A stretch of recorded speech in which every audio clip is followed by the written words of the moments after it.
Hey guys, welcome back. Emil here with another post-game show. Welcome back to the Big Nick Energy YouTube channel. This time we got a win. The Knicks won against the Hornets 129 to 107. It was a great game all around. A lot of players contributed to this win. And as you can see, I put up a few stats here from a few of our players. Randle, Brunson, IQ, RJ. They were all feeling it tonight and this morning, as I should say, not tonight. This was an early game. It started at 12. And I think this is actually our first early game of the season. A lot of people have an opinions on early games. Personally, I don't mind them too much, but in the past, our Knicks have not been able to win early games for some reason. If you guys know, we've always had a trouble winning those morning games. Players are tired maybe, and also fans don't really want to watch basketball that early. They like to watch it at night. But, nonetheless, we got the win. They did their job, and we're going to be playing Boston tomorrow night. So we are playing a back-to-back. But I'm really glad we got the win today and that the starters were able to close out this one early on in the second half in the third quarter so that they can rest the fourth quarter and they can be ready for tomorrow to play Boston because that is going to be a big game. Brandon, what's up? Great win by the Knicks today. Here we go. Knicks are rolling. Yeah, we are rolling now. And I honestly think that this game was a type of test for them just because, as they put it, this is the type of game that you would lose. It's against a not so great team. It's early in the morning. And it actually reminds me of last year when the Knicks were on a 9-game winning streak, I believe. And we ended up playing against the Hornets and we lost, so we couldn't reach that 10-game win streak. Yeah, it really reminded me of that today, but we actually took care of business and got things done. Thanks to all the players that showed up and played. Everyone. I think Clyde likes to say this phrase, but every Nick had the knack today. So it was great to see them, and we'll get into the stats a little bit more right now. We can start with Julius Randle. He played a great game. Overall, he had 23 points, 5 rebounds, 5 assists, 3 steals. If you guys watched the game, you saw that he had very active hands today. He was really getting out there on the defensive end and stealing the ball with 3 steals right there. So that's a little surprising to see because he doesn't usually get that many steals, but I like to see the defensive effort from him. He was 8 for 16 from the field, 1 for 4 from 3, and 6 for 8 from the free throw line. Overall, I like what I saw from him. Nice all-around game. Shared the ball really well and scored really efficiently. That's what I love to see. 8 for 16, 50%. There's nothing more you could really ask for from him other than to shoot efficiently from the field and do what he does best. I really like the shots that he was taking as well. I'd like to point that out. It looks like he's taking his time a little bit more, and now that he's finally back in rhythm, we're seeing him make those shots that he used to make all of last season. So he looks like he's finally back in rhythm. I think this is the 3rd or 2nd consecutive game that he has played well and scored consistently. But he drove to the basket a lot today. And those are the shots, those are the easy ones that he usually got last year. He is a bully in the paint, basically. He manhandles everyone down low to put up a shot, to put up a layup. And we're finally seeing glimpses of that back to his old self. We, can't ask for anything more than that, this type of game today. Moving on to Jalen Brunson, though. 20 points. He was 7 for 12 from the field. And he only had 1 assist. And I believe 1 rebound. Let's check right here. Yeah, only 1 rebound and 1 assist. I know there's going to be a lot of people that are going to be mad that he didn't have more assists. because he's our starting point guard and all of that. But we got the win. You can't be more mad. You can't be mad at that. At the end of the day, we won this game. And if you want to critique the fact that he didn't have more assists, go ahead. But there's not really a point right now when we're winning the basketball games, and there's just really no point. I get it. Only one assist, but he still played a good game. And his backup, Emmanuel, quickly definitely stepped up tonight as a backup point guard. And look, I believe he had, how many assists did he have over here? 9 assists. That's crazy. He almost had a double-double. Quickly was great tonight. His playing, how he's been so far this season, if that doesn't show the Knicks that he deserves a bag, then I don't know what will show them. I really hope this summer that they end up paying him. Of course, I'd like to see if this continues on to the rest of the season and possibly the playoffs, of course. But from what we're seeing so far and from what we've seen from Quickly last year, I still believe that he deserves his bag. He stepped up for us numerous times, including today, this morning, and had a great game that led to winning basketball. Happy Knicks Sunday, Garden said. Happy Knicks Sunday. I believe our first Knicks Sunday of the season. Feels a little different. Let's get Boston tomorrow. Yep, we're ready. I believe these starters will be ready. And of course, it's a back-to-back, but they got rest today. Most of the starters rested the entire fourth quarter. Besides Grimes, he played up until 2 minutes in that fourth quarter. But other than that, the rest of them should have pretty fresh legs tomorrow and be ready to take on Porzingis, Tatum, Brown, all those guys, because they need to be ready. Obviously, the Celtics are a crazy squad, and we need to be prepared. We need to be prepared and have everyone contribute the same way that they did today. If we can just consistently keep doing this, having our big three, Randle, Brunson, and RJ, continue to score, continue to play make and get rebounds, and on the defensive end, hustle and put in the effort, I believe we can actually take the win tomorrow against Boston, because as you know, when the season started, we lost that game against Boston. I would like to get a win against them now. Oh my god, Dante DiVincenzo is my new dad. What? He had a little bit of a quiet night, didn't he? Why do I keep saying night? I'm so used to saying night because all of our games so far have been in the night. But the sun is out and shining. It's still the afternoon. This was our early game. Great game. Oh, Mason's up in here. Hey, Mason, thank you for stopping by. And he also said year 5 RJ is going to be a movie. I completely agree. From what we've been seeing so far, I'm super excited. I don't think I've ever been more excited to watch him play and to watch, to see what he's going to do every game. It's exciting as a fan to see if the next game he can continue to keep up what he's been doing or even score more. Like, I'm honestly waiting for him to go off one night and to have 40, or I don't know if he could have a 50-point game, but I honestly feel like this season we might see another 40-point game. I believe he had one maybe last year. I believe he's had one before. But I could honestly see another one coming this season. So watch out for that, because RJ has honestly been great.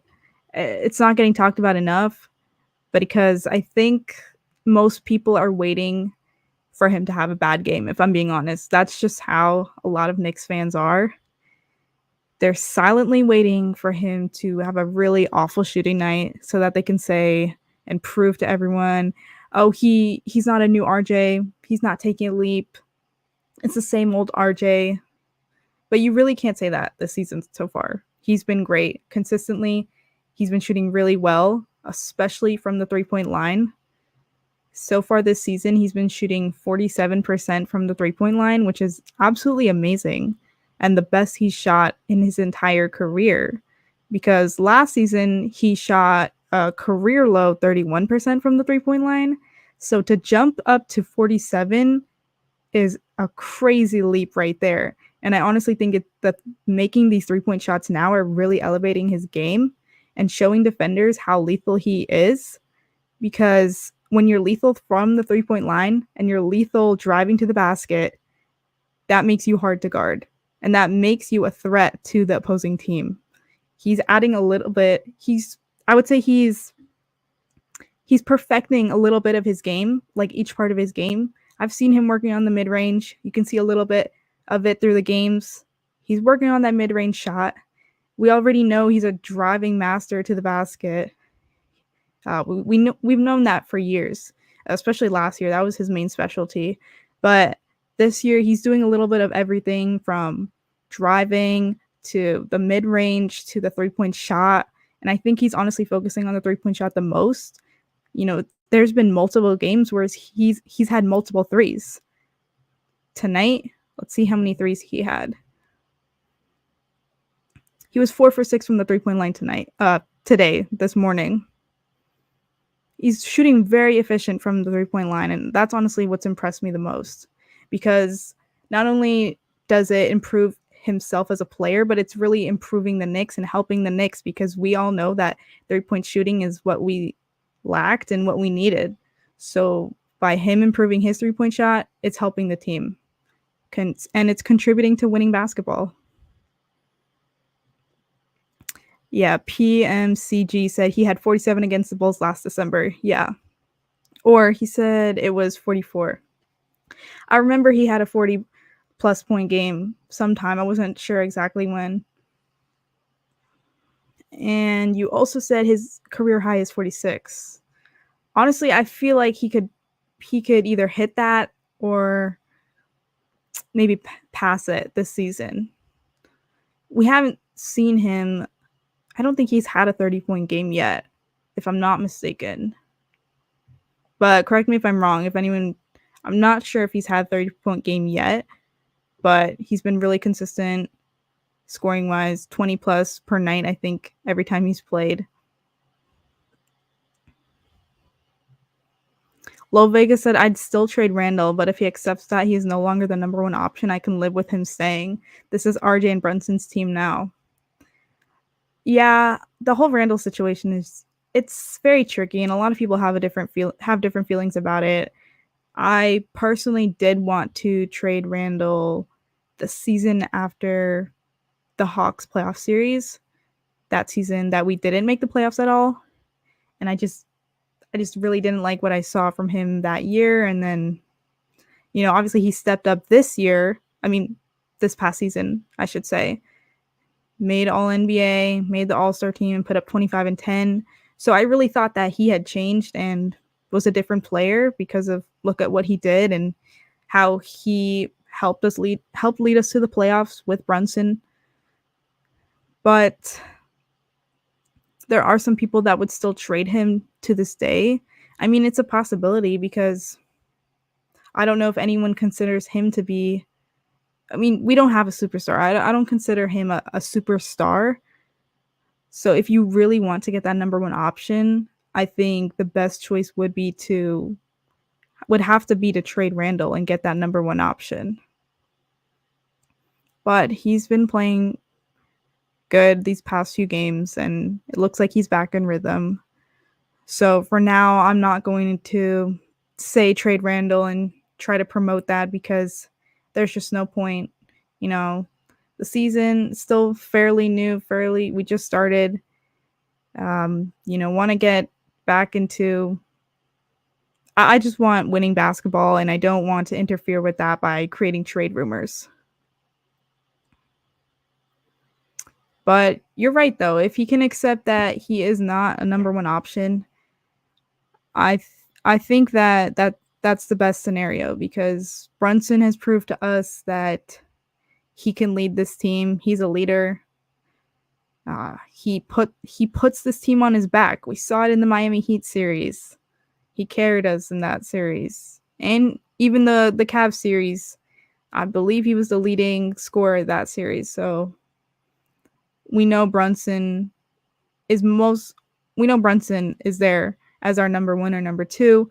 It's up there with RJ right now just because of the way RJ's been playing. He's proving to us he could be the number 1. If Randle takes a step back this season, I wouldn't be surprised, honestly, because he is coming off of a surgery this past summer, and he even said it himself that you can't expect him to be 100% right now or to even be the same exact Randle that he was last season. It might take some time. I mean, this looks like prime Randle from last season, but I don't know if he can consistently keep it up with the lingering injury. I know he had surgery for it, but he did say his ankle still bothers him and he's dealing with pain. So that's always a thought that if he is still dealing with that, he can't be our number 1 option right now. It either has to be RJ or Brunson.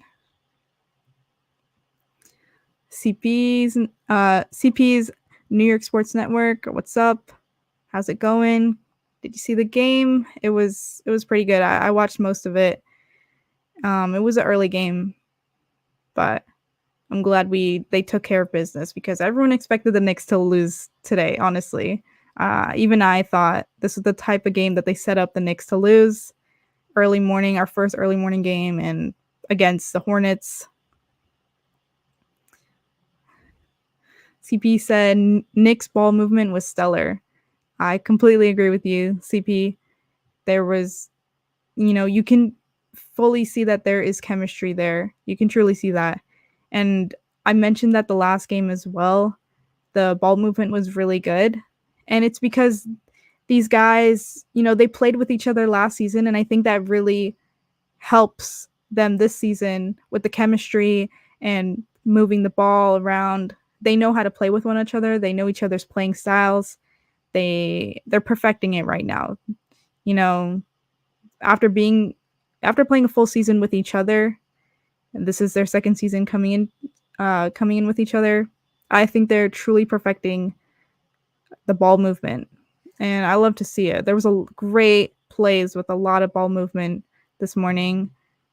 You can't ask for anything more than a team that shares the ball really well. It was great to watch, honestly.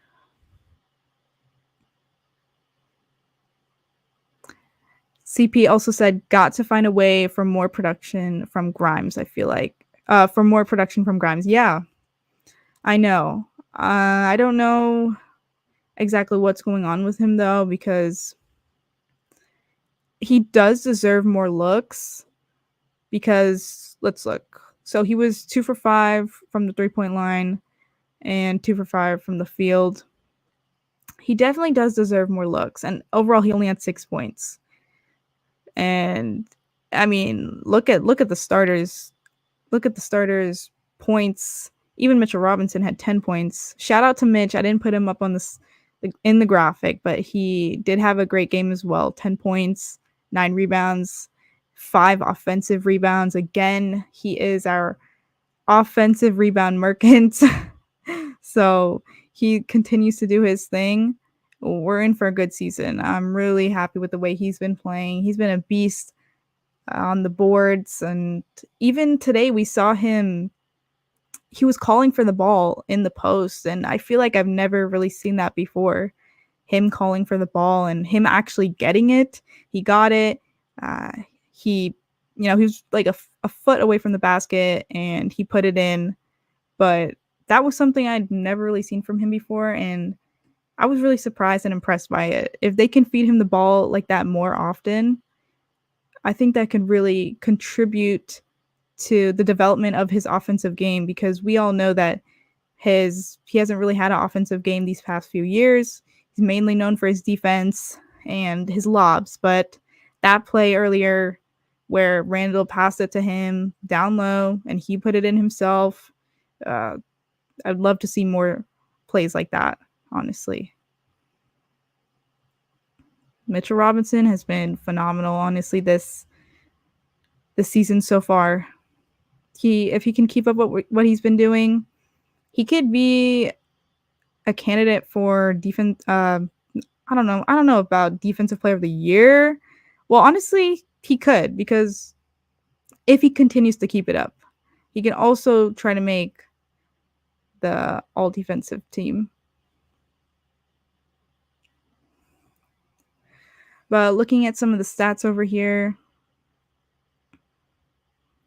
pretty much went through the starters already. Randle, Robinson, Brunson, RJ, and Grimes. We just mentioned that he definitely does deserve more touches because he only shot the ball from the 3-point line 5 times today.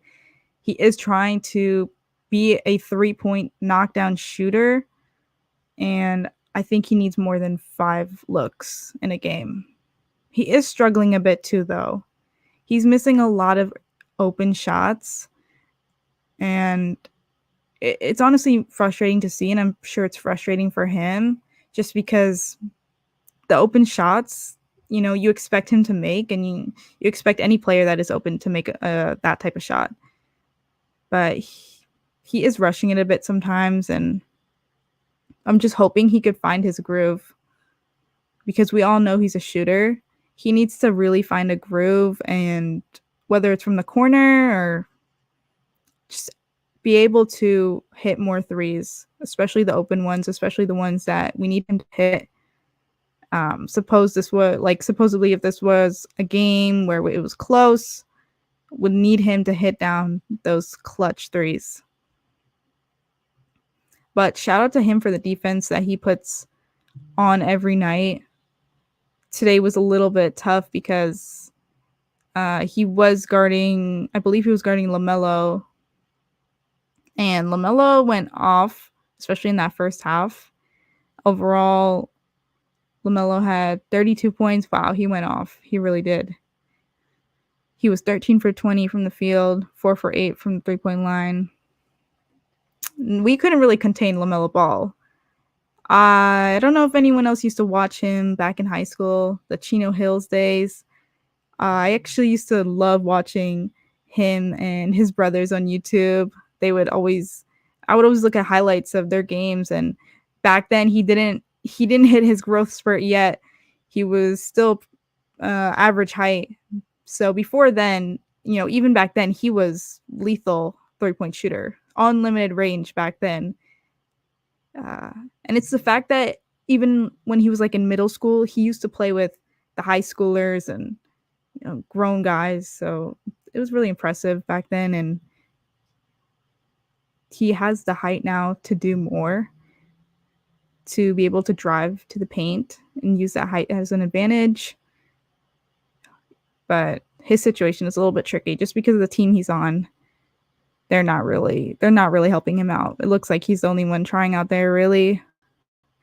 Brandon Miller did get hurt this game. I'm not sure what the update is on him, but I remember that I believe he stepped on Josh Hart's foot or a Knicks foot in the first half, and he went back in the game, but he actually ended up being taken back out, and he did not return, so he didn't play after that injury. Honestly, I hope he's okay though, just because he was lighting it up before he got hurt against us. He had 11 points, and I think that was only in the first quarter. So if that injury didn't take him out, I'm pretty sure he would have had a 20-point game and would have continued to light it up. So hopefully he's all right though. So let's look at the bench. Hartenstein actually fouled out. I don't know if you guys saw that. First Knick to foul out this season. And in 18 minutes, he fouled out, which is crazy, and had 6 points. He had 6 rebounds. Some of the fouls he gives are just a little over the top. I'll say that.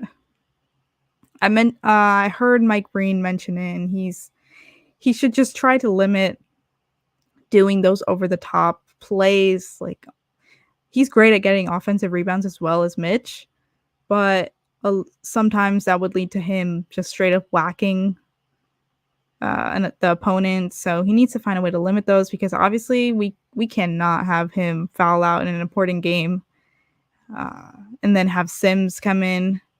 We need him. We need him as well as we need Mitchell Robinson. It was nice to see Sims, though. We haven't really seen him at all this season, because there was the thought that he would be the backup 4 behind Randle after Obi left. And we did see him play that position in preseason, but we haven't really seen him at all this season. So he's just been on the bench, and Randle's pretty much been playing a lot, and they've been putting other people in or just rotating guys. CP also said it has to be somewhat of a confidence thing with Grimes behind that big 3, so I can get it. But if he can learn a thing or two from IQ and just let it fly, could be a good learning curve. Oh yeah, I agree, 100%. If he could, I mean, IQ is a great player, phenomenal. We're seeing it more than ever. I don't know if he could up his game to be a type of player like Quickly, because, you know, being a playmaker and a shot maker like Quickly, that's hard to develop that fast. He did used to play point guard, I believe, in high school, and he's really good at driving the ball as well. Talking about Grimes, he's great at driving the ball, but we don't really see him do that anymore for some reason. He's very underrated going to the basket. So if his shot's not falling, I'd honestly love to see him get to the basket more, maybe even draw contact, something like that. Because there have been a few games now where he has struggled from the 3-point line. And, you know, if you're struggling from the 3-point line, find shots in other ways. But besides that, Hardenstein, Sims did end up playing 7 minutes, 3 points, 1 for 3 from the free throw line. Yeah, he got to the free throw line a few times.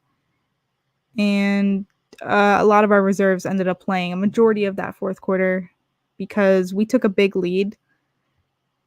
We closed out those Hornets in the third quarter, so our reserves were able to play in that fourth, and our starters were able to rest.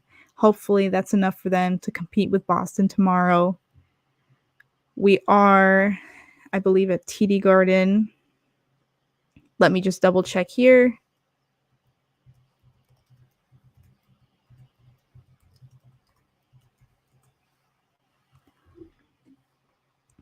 And I believe it's at 7:30. My laptop is being really slow. I can't even pull it up that quick.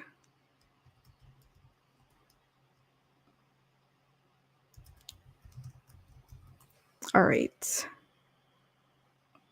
Yeah, so the Knicks will be at TD Garden tomorrow at 7:30 p.m. I will see you guys after that game too with another post game. Hopefully the Knicks can put up a type of effort that they did today. I know that the Hornets are a very different team from the Celtics, and the Celtics are a lot better, but with our our big three putting up 20 plus points each, I think we could win a lot of games. And if they continue to put up this effort, if Quickly can lead the bench, there's a lot of winning basketball that will be happening. It all starts with our big three, though. We need all of them to be consistent and to put in effort. So hopefully they can do that tomorrow night and shut down the Celtics, or at least contain them. It'll be a good game, though, because the first one was a good game. It was pretty close, and I still think we should have won that game. But, it was the first game of the season. Now we have the chance to do it right, and we will be, hopefully. Without further ado, though, thank you guys very much for tuning into this post game. I know it's in the middle of the day, so wasn't too many people in here right now. Everyone probably has plans or they're watching football, but thank you for those who did tune in and commented. I appreciate all the comments, and if you're not subscribed already, please subscribe to our YouTube channel. We did hit 1K recently, and I appreciate that a lot, because we were trying to hit that milestone and we finally did. So appreciate everyone and have a good rest of your day.